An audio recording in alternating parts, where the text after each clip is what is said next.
Siempre es un gusto estar acá con Cefocap y que me permite casi todas las semanas tener esta posibilidad de compartir con ustedes algunos criterios, ¿no?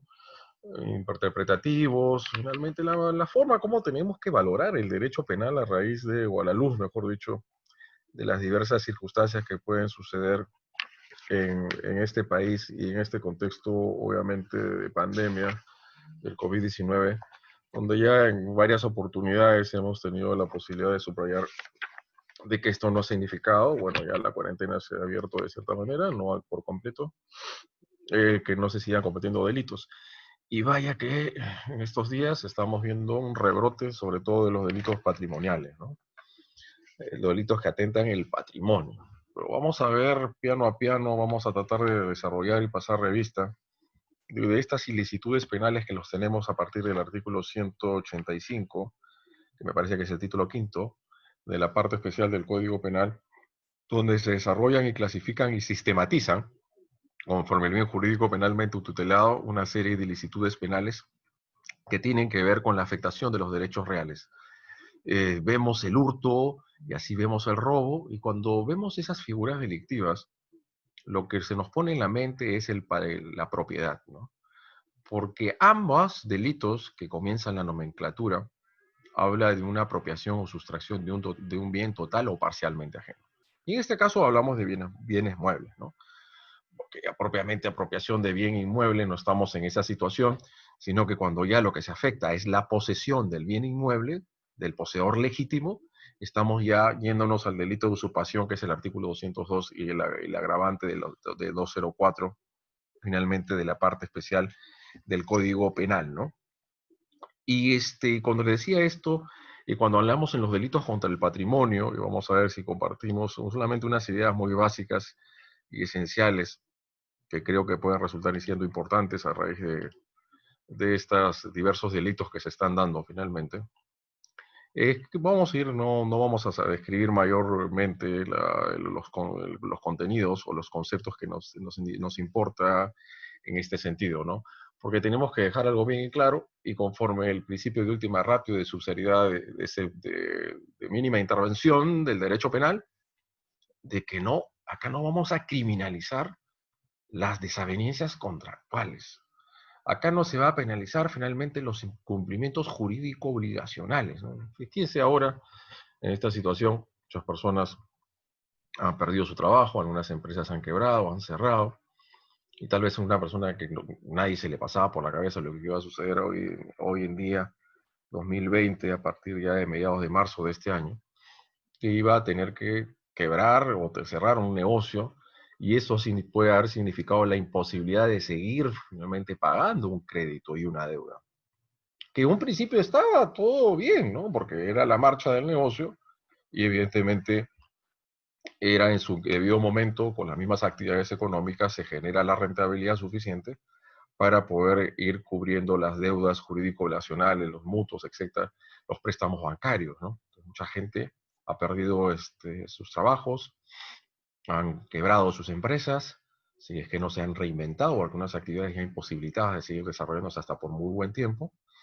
Y este incumplimiento que puede generarse o suscitarse para a luego, en cuando el agente deudor se encuentra imposibilitado de cumplir su relación jurídico-crediticia, esto no podemos penalizar con un delito contra el patrimonio, y que sería constitutivo de aquel de un principio, maquilla una realidad, inventa, se hace ver finalmente con un buen patrimonio, y ahí sí es que desde un principio aparece el medio fraudulento, aparece el fraude, el ardite, el engaño, a través de la maquillación de ciertos documentos, etcétera, ahí es donde podemos ver una estafa. Entonces, lo que tiene que quedarnos claro, que para hablar con los delitos contra el patrimonio, tenemos que observar finalmente medios, instrumentos en el cual se vale la gente para apropiarse ilícitamente de un bien.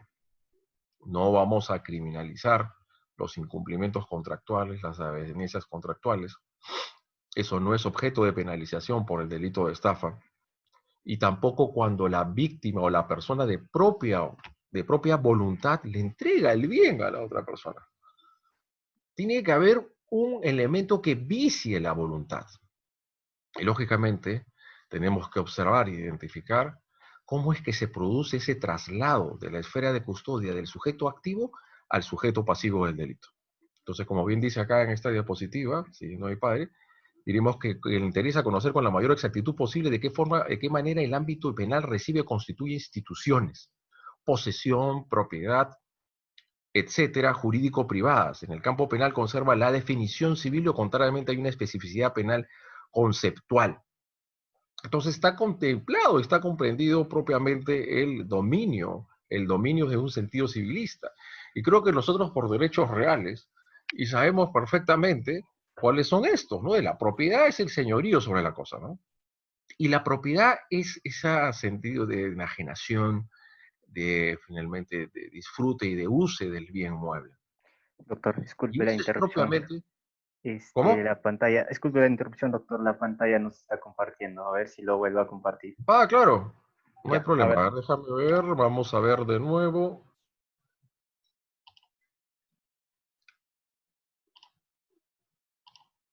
Ahora sí. Está cargando, doctor, se queda en pantalla negra. A ver, nuevamente hago la operación. A ver, tú me dices.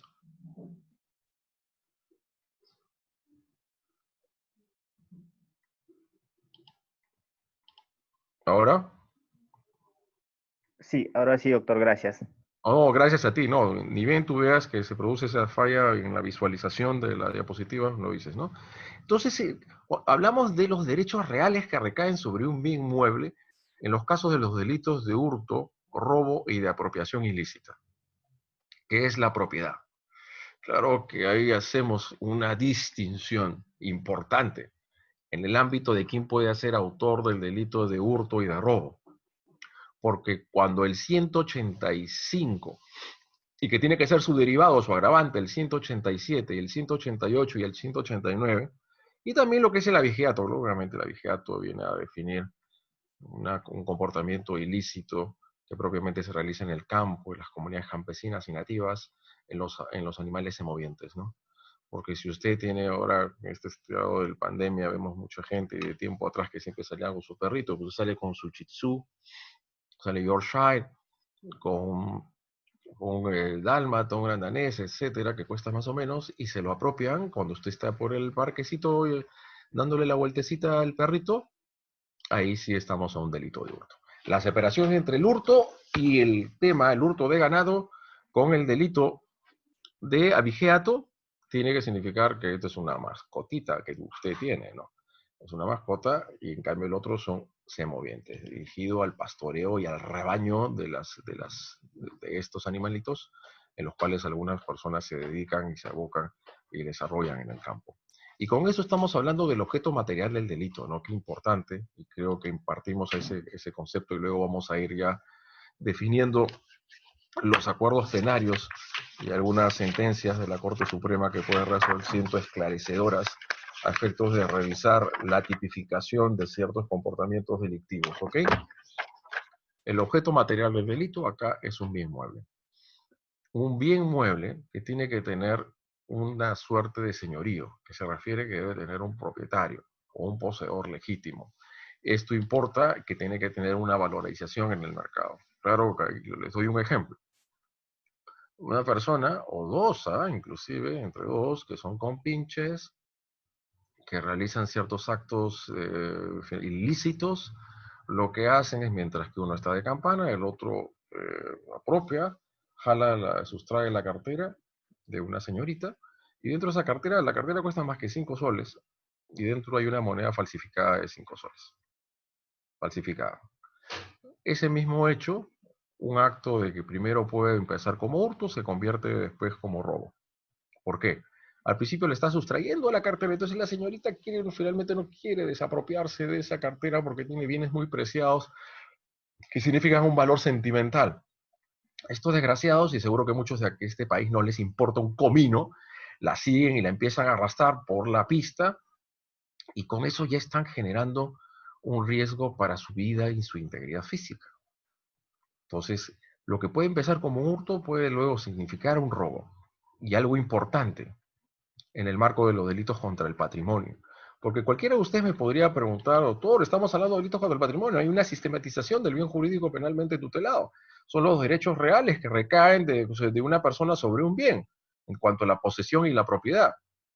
Y los bienes muebles que se encuentran desarrollados, creo, en los artículos 885 y siguientes del Código Civil. Perfecto.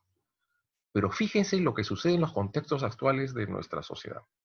Y sobre todo donde mucha gente se ha quedado sin trabajo, la gente no tiene dónde finalmente conseguir el suficiente dinero para poder satisfacer sus necesidades más elementales. Nos sostuvimos y que en estos tiempos van a ser muy fuertes y el impacto económico, ese impacto económico genera un impacto criminológico. Y ahí aparece un gran problema en este trasfondo social o sociológico que tenemos en nuestro país. ¿Qué significa? Que a muchos de estas personas, unos más avesados que otros, no les importará en lo más mínimo la realización de un acto de violencia y hasta que puede desencadenar o de tener como desenlace en la muerte de una persona por la solo propósito de obtener 550 soles o 100 soles, como ha habido siempre ese raqueteo, ¿no? Ese raqueteo, ese seguimiento, ese reglaje que existen a las personas, porque saben que van a los bancos, a los cajeros electrónicos, y están viendo, porque realmente cuando van a sacar una buena cantidad de dinero, están haciendo el seguimiento previo, que es el reglaje marcaje de 317A de la parte especial del Código Penal, y a los pocos metros, a poca distancia, finalmente intervienen a esta persona, sea que esté en su vehículo, finalmente en un taxi, etcétera, y lo encañonan con un arma de fuego. Entonces ahí ya estamos hablando de la criminalidad patrimonial más violenta. En ese acto de un robo, una persona que ingresa a un vehículo pensando que es finalmente un colectivo, y bueno, no es sí, pues es colectivo, pero de finta, no más de maquillaje, porque a los pocos metros hay un solo pasajero y el propio conductor del vehículo de transporte público. Lo que hacen es sacar sendas armas de fuego y le dice, a ver, quiero ver, ¿tienes tus tarjetas? Y lo llevan a hacer un paseíto, un tour por todos los telebancos, finalmente por los cajeros de multired o cualquier tipo de bancos, y con eso lo despojan de todas sus pertenencias. Entonces, esas dos, estamos hablando ante criminalidades patrimoniales las más violentas. Las criminalidades patrimoniales más violentas vienen a finalmente expresarse a través del delito de robo y de extorsión. Y el 189, porque la mayoría de las veces es muy difícil que estemos ante un robo simple, y el otro que será finalmente el delito de extorsión, el artículo 200 de la parte especial de nuestro Código Penal. Y cuando hablamos del delito de robo y hurto, y cuando decía, si bien es cierto, son delitos contra el patrimonio, y propiamente esa es la sistematización del bien jurídico conforme se han aglutinado finalmente las diversas conductas delictivas que se encuentran comprendidas en el artículo 185 y siguientes de nuestra parte especial del Código Penal,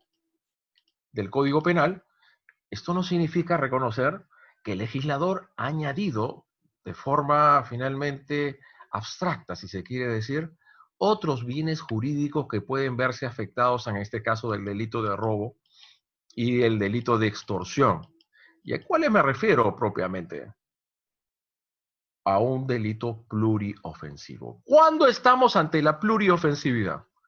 Estoy admitiendo a las personas, si me están viendo los organizadores, para que no haya ningún problema en el ingreso de cada uno. ¿Cuándo hablamos de la pluriofensividad?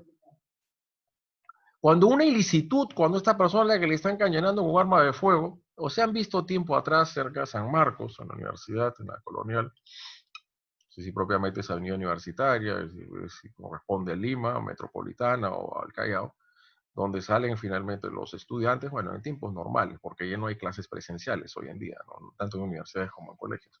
En sus mochilas llevan las laptops, en el diente llevan las tablets, y también tienen sus celulares. Estos saben perfectamente a qué van y están dispuestos a todo. Entonces se ha visto que en algunos momentos que estas personas, mujeres, se resisten al robo y a algunos no les ha importado lo más mínimo, los arrastran con el vehículo y se ha producido la muerte de algunas personas. Estas criminalidades violentas, en el caso de la extorsión y el robo, que uno que puede empezar como un robo, finalmente con la amenaza de un arma de fuego, y la persona de la víctima, el sujeto pasivo, se resiste, no le quiere entregar el bien mueble, este otro a estos agentes del delito. Y ahora en esta situación del COVID-19, donde hay obviamente una descripción impactante desde el punto de vista económico, van a estar dispuestos de matar. Y eso es algo muy importante que les quiero mencionar a todos ustedes y que tiene que ver también con algunos acuerdos plenarios que se definieron en algún momento. ¿A qué me refiero a ello? Que hay que saber tipificar la conducta conforme el bien jurídico que se está lesionando o poniendo en peligro. Eso que puede empezar como un robo con la amenaza, un arma de fuego, con un arma punzocortante, por un momento que la víctima se resiste al robo y lo que hace la otra persona, los agentes del delito, los malhechores, es disparar a mansalva con su arma de fuego y lo matan, ese es un asesinato. Ese es un asesinato. Porque lo que se está poniendo en riesgo y lo que se está afectando es la vida humana. Lógicamente la mataron y yace en el suelo, en el pavimento, y luego se apropian de todos sus bienes. ¿Y ahí qué otro delito han cometido? Un hurto. No se olviden que el artículo 108 de la parte general del Código, de parte especial del Código Penal, tiene una modalidad de asesinato para facilitar y ocultar otro delito. Acá hay una aproximación de una clasificación importante para pasar ya a los acuerdos plenarios y algunas casaciones que podemos haber finalmente recabado para la clase del día de hoy, 11 de julio del 2020. Los delitos de apoderamiento, hurto, robo. El apoderamiento o sustracción, ¿no? Claro, la gran diferencia entre el hurto y el robo, que en el robo hay el ejercicio del uso de la violencia y la amenaza, la vis absoluta o la vis compulsiva. Pero ese uso de violencia, amenaza, tiene que tomar lugar durante el transcurso del apoderamiento del bien mueble. Si lo que hace primero el agente única y estrictamente es mediante un acto de destreza apoderarse de una pertenencia de la víctima, es hurto. Y si luego regresa, esta es una pinta de Lorna, le voy a dar su chiquita también y lo golpea, regresa al lugar de los hechos y lo golpea, será finalmente un concurso de delitos, un concurso real de delito de hurto con el delito de lesiones. Vuelvo a reiterar, el uso de la violencia, la amenaza, tiene que realizarse, tiene que tomar lugar en el trayecto del apoderamiento, de la sustracción de la cosa. No se olviden del bien mueble, el objeto material del delito. En el hurto y el robo es un bien mueble, apreciable y cuantificable económicamente. Pero esos actos de apoderamiento, de sustracción del hurto y el robo, tienen bastante diferencia en su momento de configuración típica o materialidad típica, significando lo que antes habíamos mencionado, que dentro de la criminalidad patrimonialista violenta destacan los delitos de robo y de extorsión. Y esto implica que en el caso del robo, y ahí luego hacemos una mención al Acuerdo Plenario 4-2011 CJ 116 de la Corte Suprema, en el delito de robo no es necesario que el objeto material del delito sea superior a una remuneración mínima vital. Ajá, entonces ahí ingresamos al Acuerdo Plenario 4-2011 CJ 116. ¿Cuál es el problema, mis estimados amigos? Y ahí vamos piano a piano a definir algunos conceptos básicos y esenciales. El hurto simple es un acto de apoderamiento de sustracción de un bien total o parcialmente ajeno. Tanto en el hurto como el robo, el sujeto activo del delito, y esto tal vez no pasa muy advertido por algunos, el sujeto activo del delito no puede ser el propietario del bien, a menos que sea una copropiedad que ya haya sido finalmente dividida, que haya sido delimitada, una sucesión indivisa, cuando ya se sabe exactamente cuál es la parte que le pertenece a cada uno, porque dice aquel que se apropia de un bien total o parcialmente ajeno, mis estimados amigos. Entonces lo ajeno quiere decir que no puede ser el dueño de la cosa el que se apropia del bien. Y esto es interesante porque nuestro Código Penal, a diferencia de otras legislaciones comparadas, se decantó por colocar lo que se llama la apropiación irregular, aquel que se apropia del bien que se lo entregó legítimamente, el propietario. Tú le prestas un relojito, finalmente vamos a ver cuánto cuesta, o supongamos que cuesta $500 a una persona, sí te lo presto para que lo uses por un tiempo, ¿no? Pues esta persona ya le gustó mucho y no te lo quiere devolver. Entonces tú de propia mano lo recuperas. Ahí no se da el delito de hurto del 185. Si es un acto con destreza y habilidad que se desarrolla durante el tiempo, tampoco es un hurto agravado. Es una apropiación irregular, pero está mal tipificado, porque este realmente es un hurto impropio como bien se dice en la legislación penal argentina, hurto impropio, porque vuelvo a reiterar, el hurto y el robo significa que afectan la propiedad. La propiedad. Son el derecho más importante de mayor excelencia que tiene una persona sobre una cosa. Por lo tanto, no puede ser el dueño del bien el que comete el delito del hurto y el robo, a menos que haya una división, una codivisión, una partición, identificación plena de cuál es la parte que le corresponde a cada uno de ellos. Entonces, si cuando avanzamos, como decíamos eso del robo, que son delitos comunes, pero que tienen esa especificidad, tienen esa particularidad que en principio no pueden ser cometidos por el propietario del bien, ¿ok? Es un delito contra el patrimonio o un delito contra la propiedad. El delito de hurto simple en el 185, el delito de robo simple en el 188. La gran diferencia entre el robo y el hurto viene a ser los medios que finalmente utiliza o emplea el autor para hacerse de la cosa. No se olviden, como antes señalaba, delitos de sustracción, el hurto, el uso, el robo agravado, la vigilato, la receptación. Acto de sustracción o apoderamiento, porque cuando la propia víctima le entrega de propia voluntad su bien al autor, al agente del delito, vayamos a ver si hay una voluntad viciada producto, el engaño, el fraude y el ardid, o en mérito a un título que le da la obligación de devolverlo. Entonces ahí son dos delitos que aparecen de manera distinta a la materialidad delictiva, tanto en lo que respecta al delito de apropiación ilícita como el delito de estafa, del artículo 196 de la parte especial del Código Penal, que estamos a la luz del día, como vemos ahora, que pueden aparecer algunos que ofertan como médicos, vayamos a ver si son médicos o no, si no son médicos de ejercicio legal de la medicina, que aprovechándose la desgracia ajena, ofertan al público usuario, a pacientes, etcétera, la cura del COVID, cuando se sabe que no existe una cura propiamente ahora, es un tratamiento médico exacto y que algunos puede resultar siendo efectivo y otros tanto no. Entonces ahí está induciendo, este crea un fraude, ardite engaño, ¿no? Y aparentando tener algo que realmente no es cierto. Y eso está al margen, no solamente afectando el patrimonio de las personas, sino también la salud pública. Entonces, retomando lo que les estaba mencionando, que el hurto es un acto de apropiación y sustracción, igual también que el robo, por la diferencia que en el robo el apoderamiento se realiza mediante violencia o amenaza, que tiene que producirse en el discurrir, en el acto de apropiación o de sustracción del bien mueble, y no se olviden que el bien mueble es el objeto material del delito. Si tenemos que el hurto simple, el 185, y tenemos el robo simple, el 188, de hecho, que de un hurto nos podemos pasar a un hurto agravado y de un robo a un robo agravado. Bajo las diversas circunstancias que se detallan en el artículo 186 de la parte especial del Código Penal o en el 189 de la parte especial del Código Penal. El tema está ahí, viene en el debate en el Acuerdo Plenario 4-2011 CJ 116. Para que se dé un hurto agravado, ¿piensan ustedes tienen que darse todos los elementos constitutivos del tipo base o basta que se den algunos nomás? ¿A qué me refiero ello? Porque el artículo 444 del Código Penal, que regula las faltas contra el patrimonio, se establece una delimitación cuantitativa del valor de la cosa, del bien objeto material del delito, para cuando estamos ante un hurto y cuando estamos ante una falta contra el patrimonio.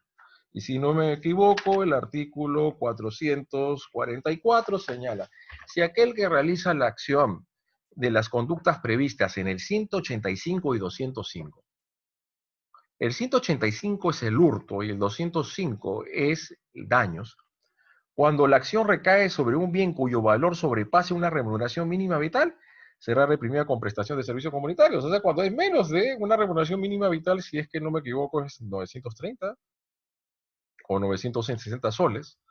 Entonces, ahí viene el tema, ¿no? Esa fue la delimitación cuantitativa que realizó el legislador para decir que estamos ante un delito o una falta contra el patrimonio, el valor del bien. Me parece que antes era 4 remuneración mínima vital, no se recuerdo exactamente. Hubo una reforma en la parte especial, en esta parte del Código Penal, pero vuelvo a reiterar que es importante esto, porque tenemos que definir si el artículo 444 de la parte especial del Código Penal, y mejor dicho del libro tercero de faltas, se refiere únicamente y estrictamente al 185 y al 205, que es el hurto simple y el daños, ¿eso también tiene que cumplirse el delito de hurto agravado o no? Entonces la Corte Suprema fijó un criterio y con un voto en minoría por el doctor Prado Saldarriaga, y bajo dos conceptos que voy a dar lectura para luego pasar el acuerdo penario del delito de robo agravado, ¿ya? Y dice, la no necesidad de la cuantía para la hipótesis de agravación del artículo 186, que es el hurto agravado. A. El hurto agravado importa una pluriofensividad de bienes jurídicos. La pregunta es, mis estimados amigos, aparte del patrimonio de la propiedad propiamente, ¿qué más tutela el delito de hurto? Una cuestión distinta es cuando ingresan a una casa habitada y también se está violentando generalmente la intimidad domiciliaria, la privacy, ese lugar y ese espacio de recinto que tú tienes todo el derecho a mantenerlo al margen de terceros. Pero al margen del patrimonio, propiamente de la propiedad, ¿qué otro bien jurídico tutela el delito de hurto? Cuando aparece y se pone en riesgo la integridad de una persona, porque hay un acto de violencia, amenaza, ya estamos ante el robo. Vuelvo a reiterar, el delito de robo y el delito de extorsión son delitos pluriofensivos. B. En irrestricto respeto al principio de legalidad, base fundamental del derecho penal, el artículo 444 que les acabo de dar lectura exige taxativamente un monto superior a una remuneración mínima vital tan solo por el supuesto de hurto simple, dice el 186. 85. Mano del hurto grabado del 186, por lo que debe concluirse en forma lógica y coherente que nuestro sistema punitivo no exige cuantía para la configuración del hurto agravado. Acuerdo plenario 4-2011 CJ 116. Dicho con esto como un ejemplo. Una persona con un acto solamente de sustracción durante el día, no hay ninguna circunstancia agravante, se apropia de un bien mueble o de un bien, de una cartera, de un reloj, un iPad, de un valor de 900 soles. Faltas contra el patrimonio. En otra circunstancia, dos personas, así como les dije, ¿no? Uno que está haciendo la campana, el otro finalmente le arrebatan una cartera, que la cartera no cuesta más de 10 soles y dentro de la cartera hay 5 soles falsificados. En ese caso, claro, dos personas, equipaje del viajero, podemos apreciar ciertas circunstancias agravantes que se encuentran descritas en el artículo 186 de la parte especial del Código Penal. La pregunta es, ¿ustedes creen que es racional? O sea, en el primer caso va a ser falta contra el patrimonio, prestación de servicios comunitarios. Y en el otro que solamente se han arrebatado de una cartera que no vale más de 5 soles y una moneda falsificada, de 3 a 6 años de pena privativa de la libertad. ¿Resulta siendo eso coherente y racional en el ámbito de la interpretación? Pues vuelvo a reiterar, mis estimados amigos, en el delito de hurto agravado, no se tutela un bien jurídico distinto o uno más o añadido del delito de hurto simple. El delito de hurto, claro, en mi consideración, no es finalmente un delito pluriofensivo, es uniofensivo. Lo único que se tutela es el patrimonio, es la propiedad, los derechos reales que tiene una persona sobre un bien mueble. Entonces, hay que tomar en cuenta ello, ¿no? Lógicamente hay una modalidad que se pone en estado de necesidad a la persona.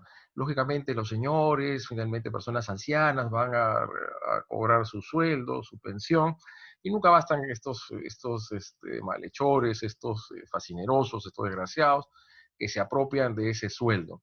Pero vayamos a ver si propiamente es ese acto de apropiación unívocamente considerado, lo que genera que esta persona se lo coloque en un estado de necesidad. Por la agravante que se encuentra regulada en el artículo 186 de la parte especial del Código Penal. Y con ello quiero confirmar mi postura, obviamente, que para que se dé el tipo agravado, tiene que darse el tipo base. Para que exista un robo agravado no tiene que haber un robo simple. Para que pueda darse una extorsión agravada no tiene que darse la extorsión simple. Para que pueda darse algunas de las circunstancias del 297, tráfico ilícito de drogas agravado con concurso de 3 o más personas o como integrante de una organización criminal, primero no tienen que cometer el delito base. Entonces creo que tenemos que partir de ciertos conceptos propios de los criterios de interpretación y de hermenéutica jurídica del derecho penal, donde el tipo agravado no puede desvincularse del tipo base. No puede pasar eso. Para que haya un tipo agravado tiene que haber tipo base. Entonces, a mi consideración, a mi modo de ver las cosas, vuelvo a reiterar en ese acuerdo plenario, y vuelvo a reiterar el número 4, 2011, CJ 116, y solamente hay un voto minoría del vocal supremo Prado Saldarriaga. También para el hurto agravado, el bien objeto material del delito tiene que ser superior a una remuneración mínima vital. Igual es lo que sucede con los daños, o el delito de daños. Pero bueno, es una cuestión a decir de los ámbitos de interpretación hermenéutica. Este es un acuerdo plenario por parte de la Corte Suprema. No es propiamente, no cumple en rigor con ser un precedente vinculante, porque para ser precedente vinculante tiene que nacer una jurisprudencia de un caso concreto. Los acuerdos plenarios, si tienen una base, los artículos 116 y 22 de la Ley Orgánica del Poder Judicial, no nacen de un caso concreto propiamente, no es jurisprudencia. Pero bueno, ya creo que un sector de la doctrina nacional ha ido desarrollando este tipo de conceptos en los cuales ha ido definiendo cuáles en rigor, cuáles son los presupuestos en rigor que tiene que cumplir una sentencia de la Corte Suprema para que sea realmente un precedente vinculante, lo que es el artículo 301-A del Código de Procedimientos Penales y lo que es el 433 o 434.3, inciso tercero o cuarto, sobre las casaciones en cuanto a la doctrina jurisprudencial vinculante. Y las casaciones obviamente que sí, porque nacen de un caso concreto que va a ventilarse ante la última instancia de la Corte Suprema por una función nomofiláctica, psicológica, de la uniformidad del derecho que tiene que llegar a través de criterios interpretativos uniformes y homogéneos. El engaño es uno de los medios, cuando se vale el ardite y otro medio fraudulento para hacerse del bien mueble. Vuelvo a reiterar, al momento de la suscripción del contrato, al momento de la realización del acto jurídico, es donde tiene que aparecer el engaño, no a posteriori. La Constitución Política del Estado es clarísima. Proscribe la prisión por deudas, la entrega dando lugar a un consentimiento viciado. Son los vicios de la voluntad. Y los vicios de la voluntad lo tenemos en el Código Civil también. Estafa, defraudaciones, fraude de la administración de personas jurídicas, libramentos indebidos, de los títulos valores, yo digo, ¿por qué solamente el cheque? Atentados contra el sistema crediticio, que tiene que ver con las reprogramaciones de deudas, el derecho concursal. De retención sería el caso de apropiación ilícita, donde el ánimo de apropiación surge a posteriori. Una cuestión distinta es el hurto. El hurto también puede ser una persona que trabaja en labores domésticas en una casa o un empleado que está dentro de una tienda y lo que hace es obviamente aprovecharse de esa relación física, de esa proximidad física que tiene sobre estos bienes para apropiarse. Y esto finalmente no es un acto de apropiación ilícita, sino de hurto. Porque para que exista apropiación ilícita tiene que recibir en mérito a un título, un comisionista de retención o de un cobrador, en mérito a un título que te da la obligación de devolverlo. Y ahí aparece lo que se dice en la doctrina del animus rem sibi habendi. Por eso es que propiamente, si bien es cierto, no lo define en un desarrollo normativo, de que para poder denunciar por el delito de apropiación ilícita se tiene que haber finalmente enviado una carta notarial, es que con la carta notarial, por favor, te doy 10 días, 7 días, 5 días para que me vuelvas el bien mueble que se te fue entregado bajo un justo título, y si no lo haces vas a ser finalmente denunciado por el delito de apropiación ilícita, porque cuando no lo devuelve es que se aprecia el ánimo apropiatorio, que es el animus rem sibi habendi, de la destrucción en el caso típico de la figura delictiva de daños. Pongamos una persona, yo estoy saliendo de un lugar y se apropia mi celular, pero directa e inmediatamente destruye el celular. ¿Es daños o hurto? Fíjense que hay que ser muy riguroso en la tipificación de saber subsumir un comportamiento en una determinada figura delictiva. Porque el delito de hurto es la apropiación o sustracción de un bien totalmente para obtener un provecho. ¿Va a poder obtener un provecho esta persona que me ha sustraído el celular y lo ha destruido, lo ha inutilizado de manera inmediata? Obviamente que no. Por lo tanto, ese no es delito de hurto, sino de daños.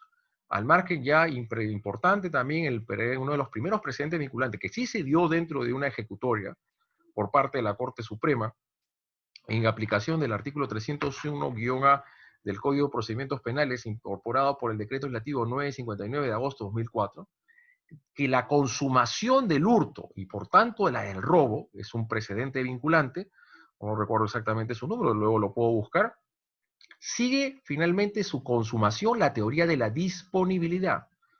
¿Qué quiere decir esto? Que para que se pueda consumar el delito de hurto o de robo, el agente del delito tiene que tener tiempo suficiente para poder aprovecharse del bien. Ese es el primer precedente, uno de los primeros precedentes vinculantes que emitió la Corte Suprema en una ejecutoria en particular.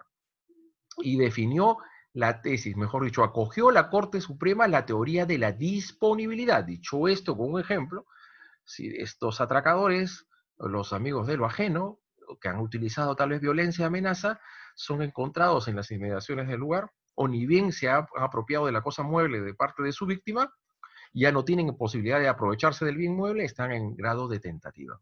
No se olviden que la tentativa es una circunstancia atenuante privilegiada que permite ir por debajo del mínimo legal.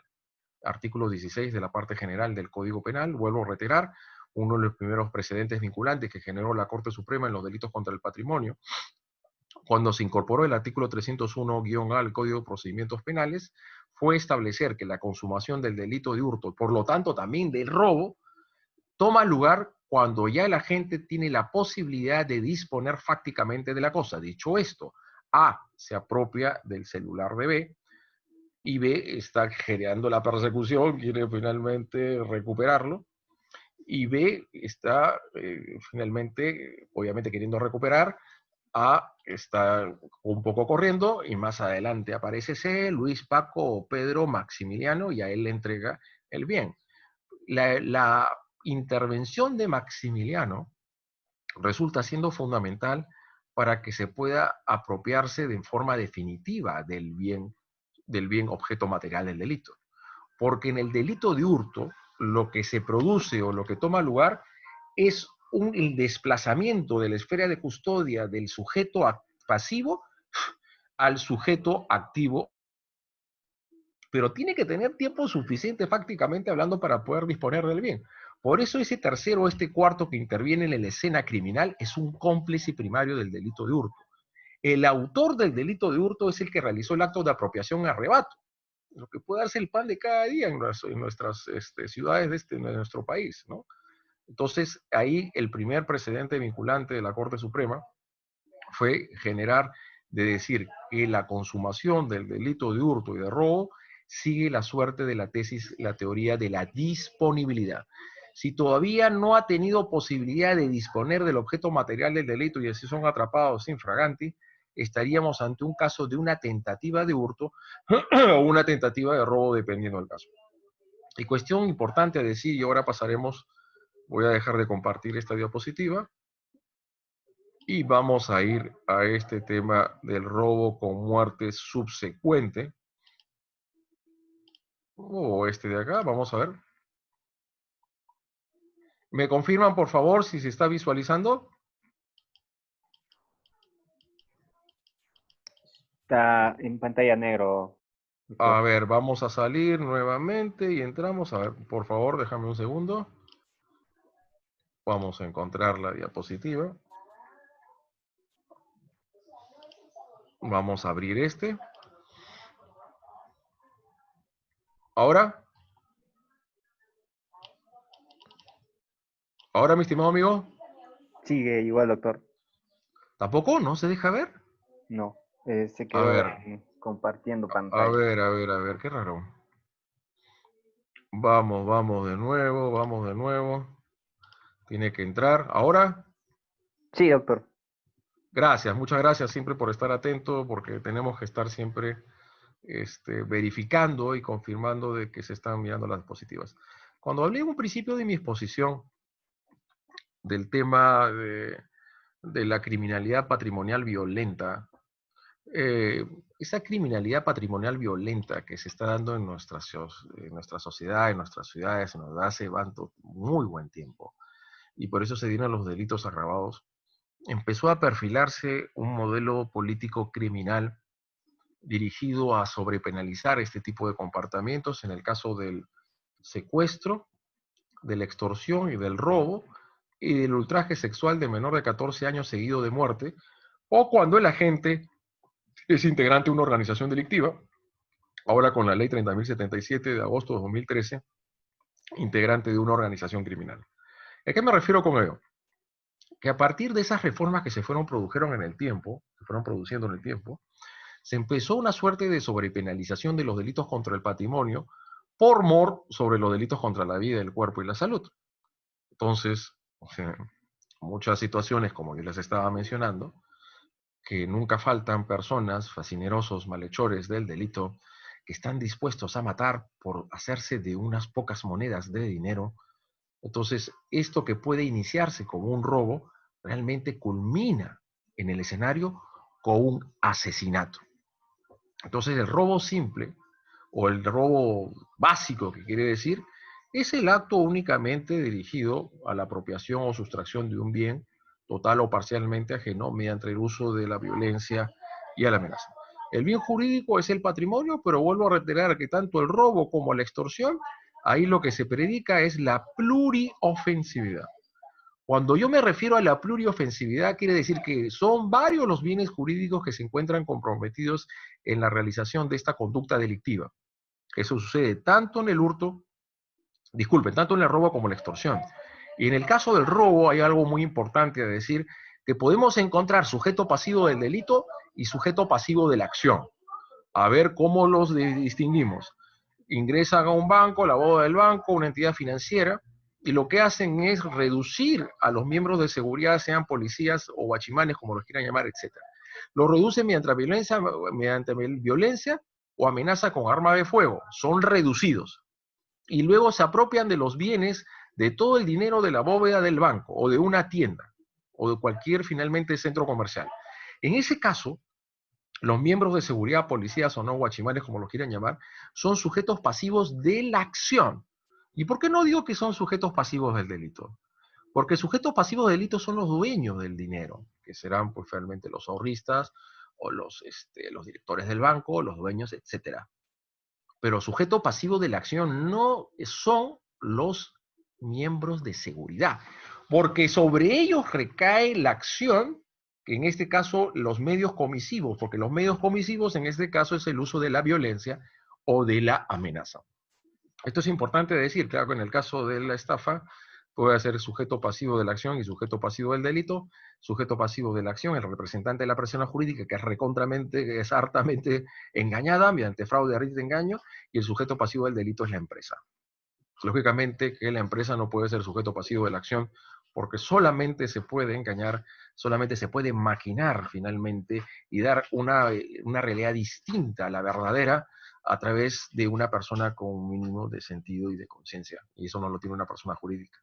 Si a un niño se le encuentra por la calle de 8 o 9 años y que se sabe que le acaban de dar un propinón de 500 soles, supongamos, y le dice, dame ese dinero, le dice este sujeto es fascineroso, que con eso te voy a conseguir un viaje a la Luna o finalmente a Venus o a Saturno. Y dentro de la ingenuidad y la inocencia del niño le entrega los 500 soles porque cree que sí lo va a llevar a esos planetas. Y obviamente no lo va a llevar a ningún tipo de planeta, ¿no? Ni siquiera ni al Cineplanet, porque ahora ni siquiera se puede entrar a los cines. En ese caso no hay finalmente estafa, sino es un hurto, porque los niños no son sujetos pasivos capaces de poder ser objeto de engaño, porque ya su candidez, su inocencia, los deja finalmente totalmente vulnerables a un acto típico de sustracción o de apropiación. Entonces, qué bueno que espero que les quede claro este tema de la distinción que debe existir entre el sujeto pasivo del delito y sujeto pasivo de la acción. Sujeto pasivo de la acción es sobre el cual recaen los medios comisivos, en este caso el robo. Y sujeto pasivo del delito es el dueño del patrimonio. Cuando se produce el delito de extorsión bajo la modalidad de rehén, y lo que se hace es pedir, bueno, tengo acá a tu pariente, pues te voy a enviar su orejita, te voy a enviar un resto, algo de él, para que no te lo olvides que tanto lo quieres, pero pues finalmente si lo quieres de vuelta, tienes que pagar tanto dinero. Obviamente la extorsión tiene ciertos matices de distinción con el delito de secuestro, o el secuestro protege la libertad, el delito de extorsión es pluriofensivo, y el pariente le entrega el dinero, una suma exorbitante de dinero, para que el otro lo liberen a su pariente. ¿Quién es el sujeto pasivo de la acción? Es el rehén, es el pariente. El sujeto pasivo del delito es el que entrega el dinero a efectos de recuperar la libertad y la integridad, obviamente, que no lo vayan a matar a su pariente, a su hijo, cónyuge, hermano, etcétera. Entonces, es una cuestión a decir muy importante dentro del marco siempre de una exposición dogmática de la teoría del delito, que tenemos que identificar sujeto pasivo de la acción y sujeto pasivo del delito. el primer problema que tenemos y que se definió en este acuerdo plenario. Son dos tipos legales que aluden a la muerte a una persona en conexión con la comisión de otro delito. Se trata de los artículos 108, que es el asesinato sobre el delito, y el 189, que es el robo agravado con muerte subsecuente. Entonces, ustedes ven ahí finalmente las gráficas y lo que puede darse y lo que observamos el pan de cada día, ¿no? Dentro de ese marco de la criminalidad patrimonial más violenta, donde estos fascinerosos, con tal de obtener unas monedas, un poco de dinero, están dispuestos a matar. Entonces, dentro de estas circunstancias, hay algunas personas que no deberían de hacerlo, ¿no? Creo que lo que siempre se le da recomendación a una persona que va a ser próximamente objeto, sujeto pasivo, víctima de un robo, de no finalmente ejercer resistencia. Porque ejercer resistencia en estos casos es finalmente jugártelas por tu propia vida, porque estos desgraciados son capaces de matarte. Entonces, en esta criminalidad patrimonialista violenta, y cuando el legislador había seguido esta suerte de sobrecriminalización, y que los robos agravados seguidos de muerte, extorsión o secuestro, o atentado contra la intangibilidad sexual de menor de 14 seguido de muerte le pone pena de cadena perpetua. Entonces los operadores jurídicos se fueron arrastrando cuando empezaron a recoger esas noticias crímenes. Las noticias crímenes que llegaron a una tienda, pensaron que la tienda iba a estar finalmente libre, sin moradores, o que iban a entrar a una casa, habían hecho reglaje o marcaje, no iba a haber nadie, entran a la casa, ¿hay alguien ahí? Dice, sí, somos Lola, diciendo que es una señora, una anciana que se había quedado en la casa. Y estos desgraciados pues, dicen que están medio, no tienen plata, están chihuanes, igual les interesa un pepino, van para adelante y le meten un balazo a la señora y la matan. Entonces ahí venía el entrecruzamiento normativo. Cuando me refiero a entrecruzamiento normativo, cuando hay un conflicto aparente de normas. ¿Cuándo estamos ante un conflicto aparente de normas? Cuando en apariencia un hecho puede subsumirse en más de un tipo penal.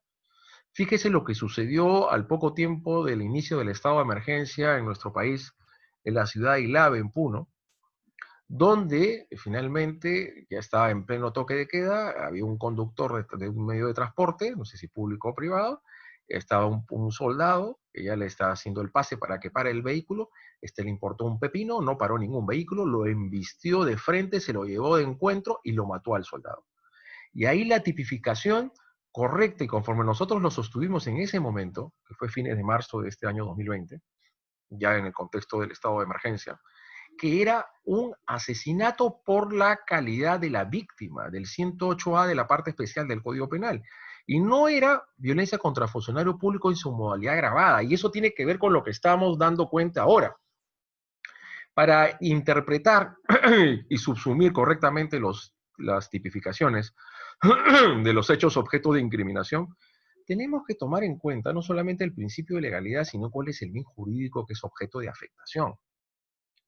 La vida, el cuerpo y la salud, el patrimonio, etc. Entonces esta persona que había investido directamente a un soldado y generó su muerte, estaba afectando la vida humana. Porque nuestro código penal en todas estas suertes de robos agravados seguidos de muerte, extorsión y sicaria, y disculpen, y lo que es ultraje a menor de 14 años seguidos de muerte, ahí hacemos uso a lo que es la teoría del delito y de lo que es la preterintencionalidad. Todos desde acá, seguro que Karen, Walter, a los que los estoy viendo desde acá, saben lo que es el principio de culpabilidad. Se proscribe toda forma de responsabilidad objetiva por el resultado, artículo 7 del título primero del Código Penal. Se requiere dolo o culpa. El ámbito doloso de la conciencia y voluntad de realización típica, y yo les pregunto, la persona que está finalmente acechando a su víctima y lo amenaza con un arma de fuego, y le señala que si no le entrega el dinero la va a matar, y a esa proximidad de todo le dice, ¿por qué tengo que darte la plata? Desgraciado, anda, trabaja pues holgazán, vago de XYZ. ¿Ah? Entonces, si le dispara el arma de fuego, ¿está actuando con dolo o con culpa? ¿Es plenamente consciente aquel agente que está utilizando un arma de fuego o que está finalmente arrollándolo con un vehículo y está finalmente embistiéndolo a otra persona? ¿Sabe perfectamente que puede matar a esta persona, al sujeto pasivo del delito? Y si sabe perfectamente que la puede matar, ¿está actuando con dolo de matar o con un robo agravado seguido de muerte?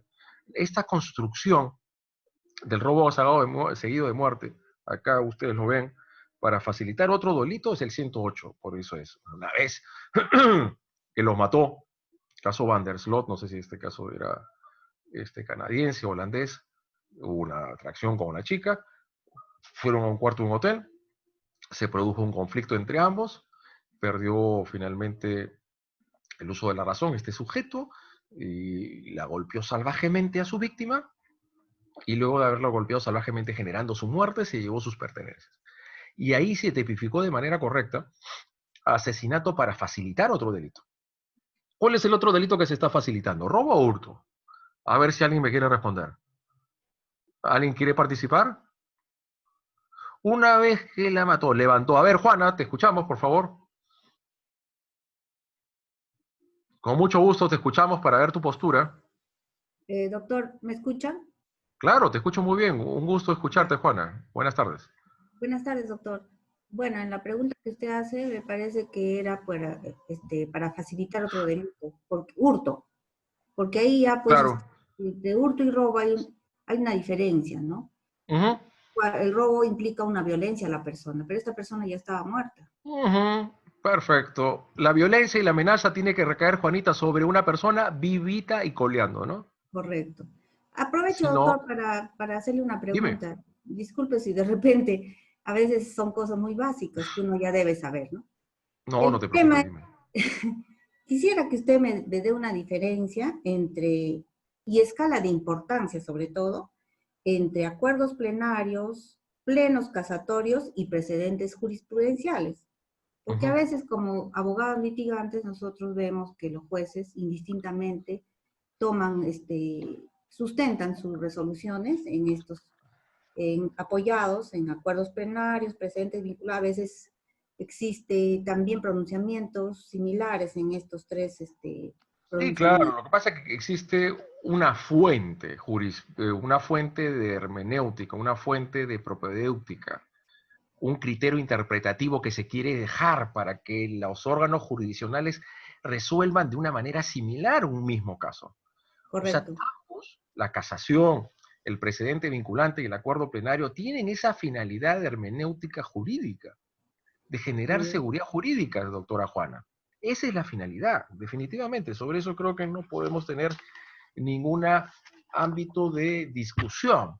El problema está que el precedente vinculante, que fue primero generado a través de la ley 28237, con el Código Procesal Constitucional, artículo 7, creo que es su título preliminar, en el ámbito penal recién se incorporó con el artículo 301-A del Código de Procedimientos Penales introducido por el Decreto Legislativo 959. Y dice el 301A, la sentencia de la Sala Penal de la Corte Suprema, sin perjuicio de lo dispuesto del artículo 12 de la Ley Orgánica del Poder Judicial, el artículo 12 permite el apartamiento de los precedentes vinculantes, constituye precedente vinculante el obiter dictum cuando así lo expresen los fundamentos del efecto normativo de fundamentos 5 a 10, 15 a 20, etcétera, ¿no? Cuando la Sala Penal de la Corte Suprema resuelve apartarse del precedente de expresar sus fundamentos de hecho y de derecho. ¿Qué significa? Que el precedente había de nacer de un caso concreto. En cambio, el acuerdo plenario, los fundamentos es el artículo 116 y 22 de la Ley Orgánica del Poder Judicial. Usted revisa, Juanita, habrás visto seguramente los acuerdos plenarios que se emitieron en el año 2019 con respecto a la prisión preventiva, el cumplimiento del deber, lo que es la violencia familiar y violencia de género, lo que es principio de oportunidad, acuerdos reparatorios, el tema del peculado por apropiación de viáticos.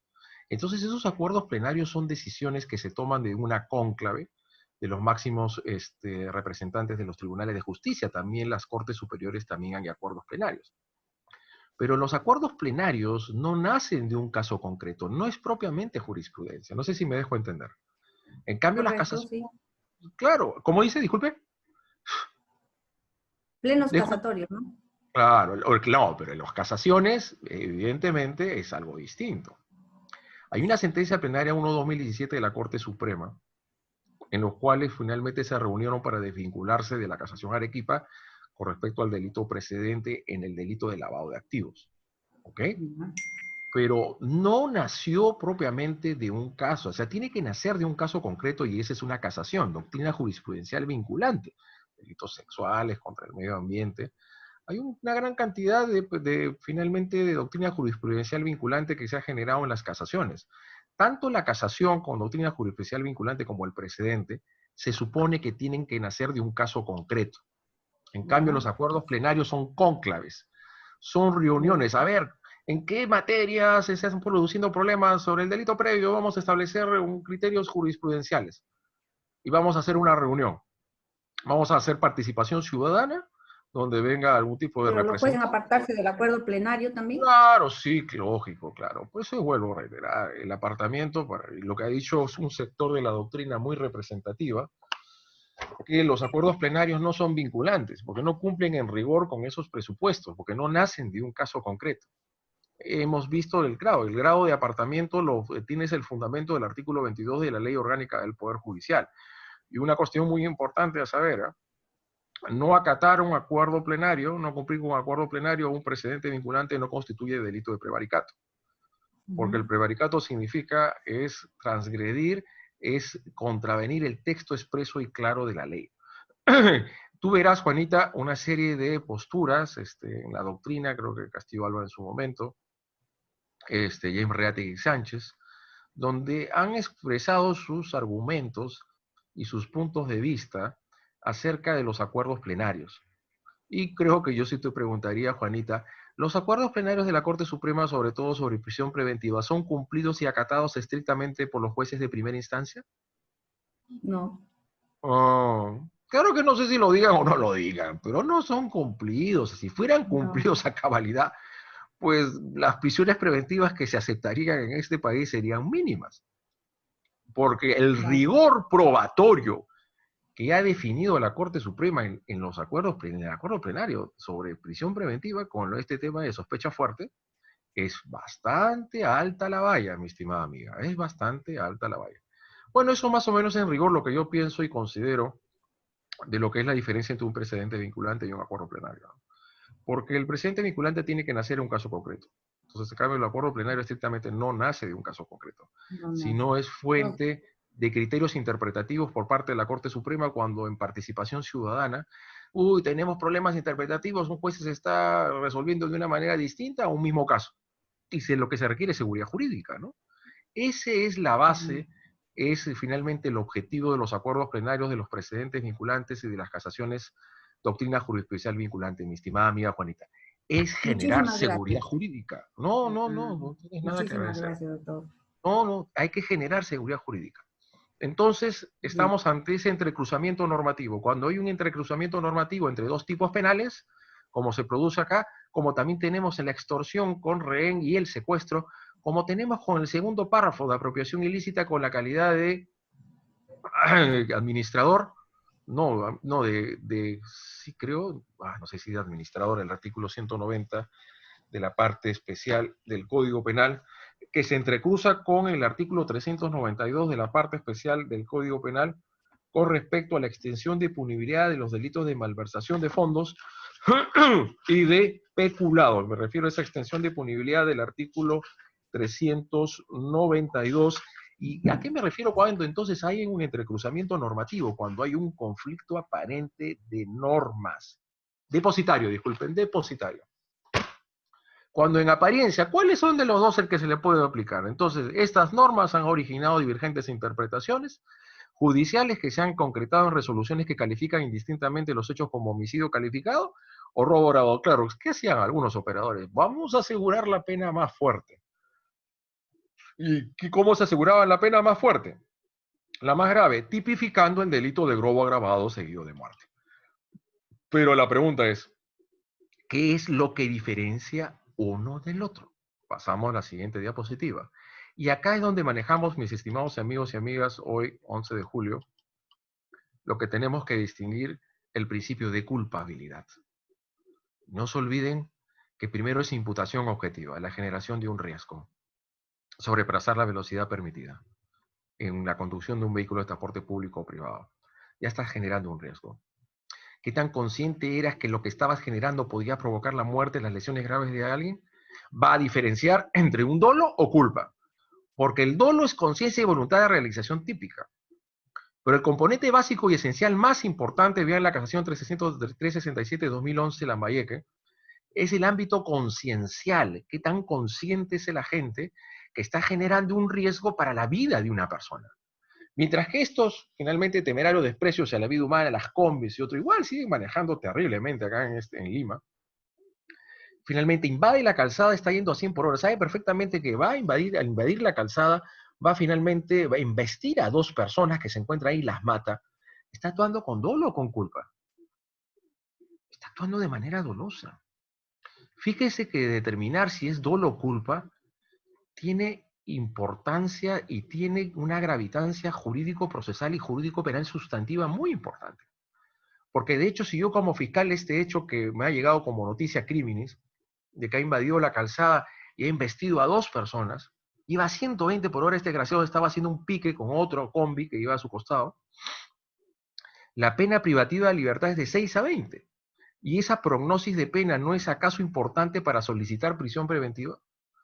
Porque la pena más grave en el delito de homicidio culposo es de 4 a 8, siempre y cuando la gente viola los deberes propios de la conducción del tráfico vario o cuando está conduciendo un vehículo bajo los efectos del alcohol o sustancias psicotrópicas.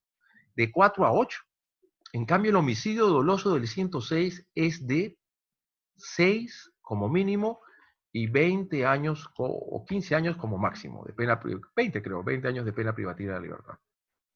Este problema interpretativo por el modelo político criminal de inseguridad ciudadana significó entonces un endurecimiento punitivo de las sanciones penales en los delitos contra el patrimonio que finalmente tienen algún tipo de resultado más grave al concienzudamente abarcado por la esfera conciencial de la gente. ¿Ok? Entonces el artículo 189, infine, prevé una circunstancia agravante de tercer grado para la figura delictiva. No se olvide que cuando un hecho en apariencia puede ser sumido en más de un tipo penal, se trata de un conflicto aparente de normas, ¿no, Juana? Pero en ese caso, de esta persona, que lo que hace es amenazar con un arma de fuego a alguien, de matarla si es que no le entrega sus bienes, sus pertenencias, sus valores, y ya el otro le dice, no te voy a entregar nada, desgraciado, eres bravo, eres brava, eres valiente, pum, te le mete un balazo y yacen el cadáver en el piso y ahí finalmente luego se apropia sus pertenencias. Ese es un asesinato para facilitar otro delito que es un hurto, como bien lo dijo Juana, o lo que se puede producir dentro de la criminalidad sexual más violenta, que también sería un asesinato. ¿A qué se refiere? Pongamos un estado normal de las cosas, este depravado lo que hace es llevarse mediante engaños a la niña de 11 y 12 años saliendo del colegio, lo lleva a un matorral en lugar de su lado, aplaca todo su líbido, la ultraja sexualmente y luego no le cae, eso no le da una mejor idea que matar a su víctima. Y ese es el testigo ocular del acto delictuoso del delito de violación. Y ese sería un delito de asesinato para ocultar otro delito. Para ocultar otro delito. Este se configura cuando la gente, como consecuencia de los actos propios del uso de la violencia para facilitar el apoderamiento o para vencer la resistencia de quien se opone al apoderamiento, le ocasiona o le produce la muerte. Y ustedes saben lo que es la preterintencionalidad. Es obvio en este caso que la gente buscaba el desapoderamiento patrimonial de la víctima, pero como consecuencia del ejercicio de la violencia contra ella, de los actos propios de violencia o vis in corpore, le causa la muerte, resultado que no quiso causar dolosamente, pero que pudo prever y evitar. Cuando habla de previsibilidad y evitabilidad, y cuando vemos esa construcción de lesiones graves o lesiones leves seguidas de muerte, es lo que seguro, Juanita, Karen, Walter, en algún momento ustedes escucharon en sus cátedras o en la doctrina, en la jurisprudencia, que se llama el delito preterintencional. ¿Qué es el delito preterintencional? Si alguien me lo quiere decir. ¿Alguien quiere darme respuesta a ello? ¿Qué es el delito preterintencional? Lesiones graves seguidas de muerte, lesiones leves seguidas de muerte, robo agravado seguido de muerte. Es un concurso ideal entre un delito doloso de lesión en grado de tentativa en concurso con un delito culposo por el resultado. No sé si me dejo entender. Vayamos a ver ciertas circunstancias, y vienen los atracadores, uno solo, la víctima no quiere dejarse vencer, no quiere finalmente, se resiste, ¿Por qué le va a entregar sus bienes a este desgraciado que se lo quiere llevar, todo el esfuerzo que le colmó y que le generó poder comprarse esa iPad, esa laptop nuevecita?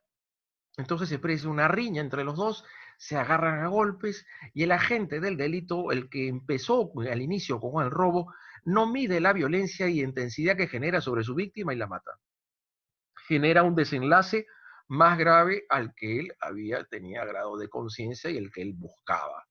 Y ese resultado más grave, la muerte de la víctima, es atribuible a título de dolo o de culpa. ¿Quién me responde? La muerte, atribuible a la gente, ¿culpa o dolo? Por favor, a ver quién me da respuesta. ¿Culpa o dolo? El resultado muerte desencadenante, el desenlace muerte. Juana, dinos por favor la respuesta. Dolo o culpa, la muerte. Atribuirle a título de dolo o de culpa.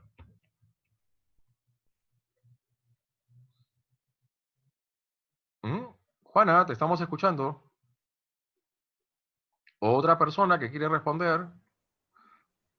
El desenlace más grave, no alcanzado por la conciencia del sujeto, pero pudo haberlo previsto, previsibilidad.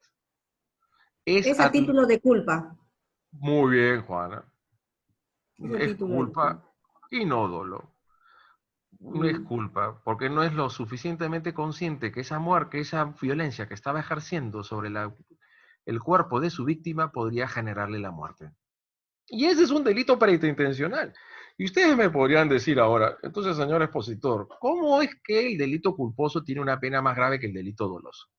Yo le doy respuesta de un marco de racionalidad, no lo sé, porque esa es una respuesta del legislador, donde deja de lado el principio de culpabilidad y de proporcionalidad. Porque Juana seguramente me diría, si yo le pregunto a ella, ¿qué delito tiene que tener una pena más grave, el doloso o el culposo? El doloso, obvio. ¿Por qué entonces ese delito preintencional tiene una pena de cadena perpetua? Por motivos sociopedagógicos, por motivos de utilización finalmente de la norma, porque el legislador o el ejecutivo en sus decretos legislativos no hace finalmente filtros, los filtros que tiene que hacer en sus reformas normativas a través de los principios legitimadores del jus puniendi estatal en orden democrático de derecho, que es el principio de culpabilidad y de proporcionalidad y razonabilidad, donde el delito doloso tiene que recibir una pena más grave que el delito culposo. Eso es así. Entonces esto, si usted es el abogado del diablo, Juanita, y hay testigos y todos que vieron cómo tu defendido, luego de haber amenazado de muerte a sus víctimas, las víctimas, no quisieron entregarle sus pertenencias y lo que hizo tu patrocinado es disparar a mansalva con su arma de fuego y los mató a los dos.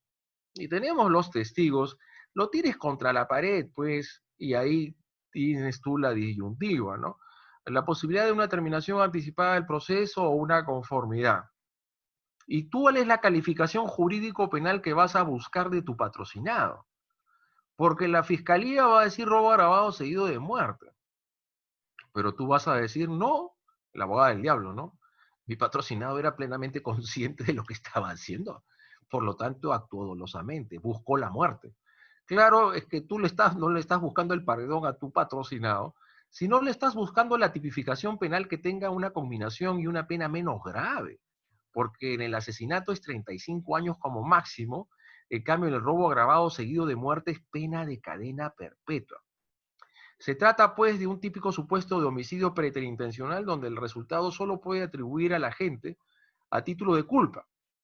La responsabilidad objetiva por el simple resultado es inadmisible. Pongamos pues una persona en tiempos normales de nuestra vida en sociedad que quiere sorprender a su familia, que venía de Japón o de Europa, y pues no es muy precavido, toma cualquier taxi y lo deja por los barracones del Callao, son la madrugada, y se le acercan unos amigos de lo ajeno en un lugar finalmente muy peligroso, y esta persona sufría de arritmia cardíaca, de solamente verle la cara a estos dos sujetos se muere. Y se le da un paro cardíaco. Ese resultado se le puede atribuir a estas dos personas por más que fuesen choras. No, no. Pero eso es, ¿tú saben cómo se llama ese delito o no? A ver quién me dice. De solamente verle las caras le da un paro cardíaco al señor y se murió.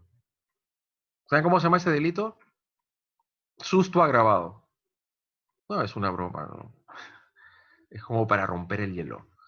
Eso sería responsabilidad objetiva por el resultado, porque estos dos sujetos no hicieron nada y no desencadenaron una puesta en peligro de la vida de esta persona.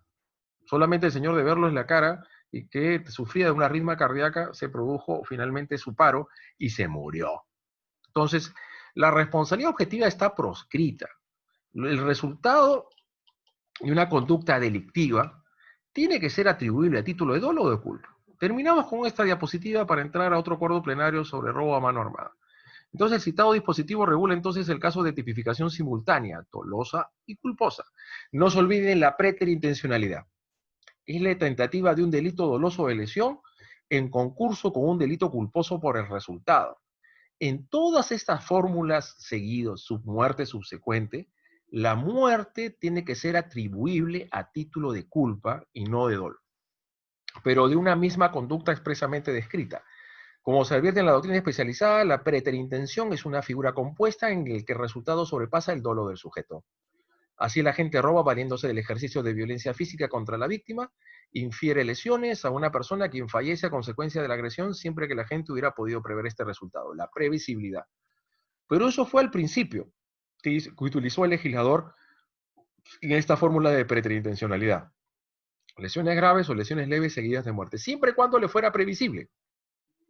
En el caso del robo, la extorsión, el secuestro, ni siquiera colocó el término previsibilidad, pero esto no significaba que hacer una interpretación de tal naturaleza que teníamos que descartar que el resultado más grave no puede ser a título de dolo, sino a título de culpa. Es una situación de preterintencionalidad, como se puede inferir en el ejemplo planteado, la conducta típica se articula sobre la base de dos elementos: el apoderamiento del bien mueble y la utilización de la violencia en la persona, la cual en el presente caso produce la muerte de esta última. ¿Ok? Eso es propiamente lo que nosotros tenemos que reconocer como preterintencionalidad.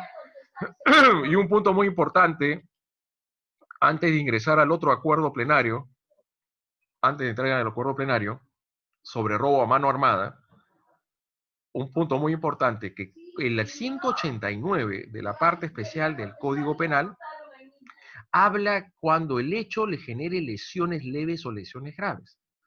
La generación de estas lesiones graves o lesiones leves también es a título de culpa y no de dolo. Dicho esto, Juanita, Karen o Walter, si los amigos de lo ajeno, y con tal de asegurar finalmente su plan criminal, y lo golpean a mansalva a la persona y le generan lesiones, esas lesiones que le han ocasionado a la víctima son dolosas y no son culposas. Dicho esto, sean las lesiones leves o las lesiones graves del último párrafo del 189 de la parte especial del Código Penal, tienen que generarse a título de culpa y no de dolo. Propiamente, para hacer la distinción, en el caso del asesinato para facilitar o ocultar otro delito, aquí el autor mata con el fin de conseguir un propósito ulterior. En el primer supuesto, para facilitar otro delito, el asesinato implica una relación de medio-fin, en el que el homicidio es el delito medio cometido por el agente con el propósito de hacer posible la ejecución del delito fin, siempre doloso. Asesinato para facilitar, ocultar otro delito, siempre doloso. Situación muy frecuente por lo demás en los delitos contra el patrimonio. También tenemos una relación medio-fin. ¿Han escuchado hablar ustedes del concurso medial de delitos? Los delitos contra el patrimonio constituyen una órbita de bastante aplicación en nuestra sociedad. Y siempre que quiere engañar a la gente, que las quiere finalmente sorprender, se vale de instrumentos y de documentos falsificados. Entonces, no sé si ustedes habrán escuchado hablar de lo que se llama la relación medial de delitos. Un delito medio y un delito fin. El delito medio, el instrumento es el documento falsificado, un documento público o privado, cuya utilización o empleo se dirige para engañar a la víctima. ¿Y cuál es el propósito que busca el agente? Obtener un patrimonio de manera ilícita. Esto es estafa. Eso se llama una relación medial de delitos, que es un concurso real de delitos. Por lo general, usted lo va a observar así. O sea, mucha gente utiliza documentos falsificados públicos o privados para engañar a otra persona y así hacerse de un bien, de un patrimonio, de una manera ilícita. No sé si hubiese una pregunta hasta acá sobre este acuerdo plenario, y ahora quiero ir al otro acuerdo plenario, este de acá, robo a mano armada. Por favor, me confirman si está visualizándose los organizadores del evento. Doctor, se quedó en pantalla negra. Se quedó en pantalla negra. Vamos entonces a ingresar de nuevo. Esperemos que no se quede en pantalla negra.